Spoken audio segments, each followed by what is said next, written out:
Kitay dünya malını kopyalayır. Bizdeki Kitay malını kopyalamağa hazırlaşırıq. Bu Kitay yığıncının ayağıdır. Biz bunlardan bir balaca böyük edəcək. Kitaylar yəqin öz boylarına görə ediblər. Bu bizim bu Subaru zapçasından, Subaru granatı ilə, Toyota'nın Amasat'ın ştokundan yığdığımız bu turbo gib, turboyan.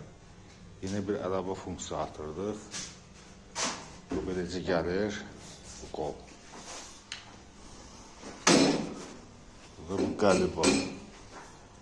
Qəlibə söykədib, indi bunu əyməyə çalışacaq.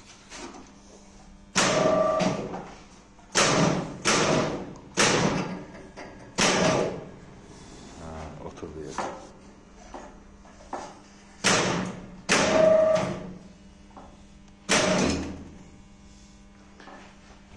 Burada.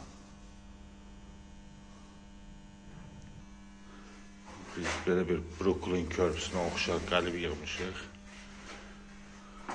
Kitay malını kopyalamaq üçün. Getdik ya Allah.